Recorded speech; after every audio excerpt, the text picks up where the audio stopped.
as we said, windfall earnings in the previous year. So do we read too much into the fact that you have, from a shareholder's point of view, they'll be looking at that headline earnings per share coming in 1.3% higher at 46.9 cents. So pretty much flat if you're looking at it from that angle, but credible.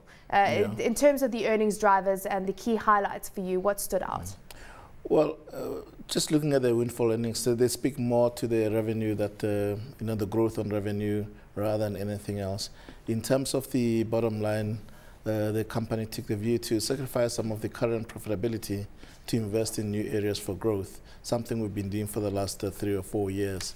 So, we've been taking a conscious decision to grow in the business using our income statement. The infrastructure part of the business still accounts for the lion's share of earnings, though, at around 48%. The earnings there falling by 14.67% during the period to around 60.6 million rand in terms of operating profit. So what is the outlook in terms of the contribution that you foresee this part of the business overall having towards company revenues from a longer term perspective? We remain committed to the infrastructure business. We will be growing it as best as we can, but we're also looking to diversify, and consequently the move towards managed services and business solutions has been a lot more aggressive. That's where we've been investing quite a bit. Okay, so tell us about where you have been investing, because you cited in your results the fact that EBITDA margins have come under pressure as a result of investing in new competencies. You're sitting with an EBITDA margin of 8.3%, that's from 9.5% in the previous year. So tell us about the key investments and the key focus over the past financial year. Yes, what we've been doing is building competence largely in the managed services and business solutions, but we positioning ourselves to become a large outsource player, and it comes with particular competencies in the back office that you have to have in place. Things such as in security, as in data center management, such as in some of the specific skills of outsourcing in terms of the technical data center skills. So it's on the infrastructure side as well as the skills that are needed, because that's been cited as a big problem in the IT sector, the fact that you have lack of skills. How do you address this? How much of concern is this, and how does this impact your business? It is a huge concern, and that's why it's been a bit of a costly exercise to get the necessary skills on board.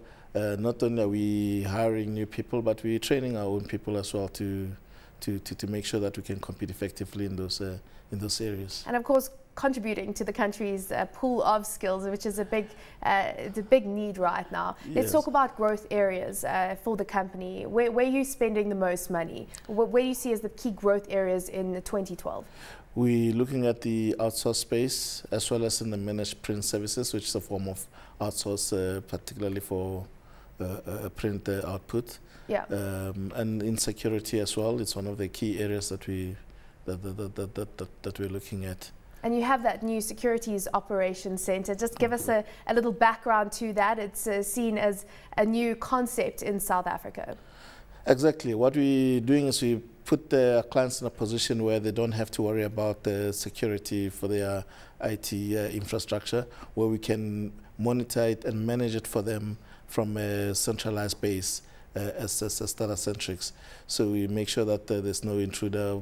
And the response from the market to this? It's been very good, and it's one of the areas that we'll be looking to grow very aggressively. In terms of spend this year, have you earmarked what your capital investment is going to be for the year? Most certainly, both in skills again and in infrastructure. Can you give us a number there? Not really. Not really, keeping mum on that. So Gary, what keeps you up at night in terms of the business right now? What are the biggest concerns? What's holding back further growth? Well, we've had to do a lot of corporate governance work, make sure that we're well placed as a business to make sure we run the business as it ought to be run. That's by and large done now, so it no longer keeps us awake. We're in a position where we think we on our BE we can compete effectively now. We'll be going for a re-rating, and we ought to be able to compete effectively. The one big area of concern is still the extent to which we'll see a comeback in the government IT spend. Yeah. And are you getting any indication that that is going to take place anytime soon? Well, it must happen. When is it going to happen? We really don't know. Yeah. And the last question for shareholders out there, in terms of the dividend cover, it's been reduced from the usual 2 times HEPS cover. No. Quite to the contrary, it's been increased. Increased from the 2 times HEPS cover. So really giving back to shareholders. Giving back to shareholders. Okay, so just reading that incorrectly, but thank you very much for joining us.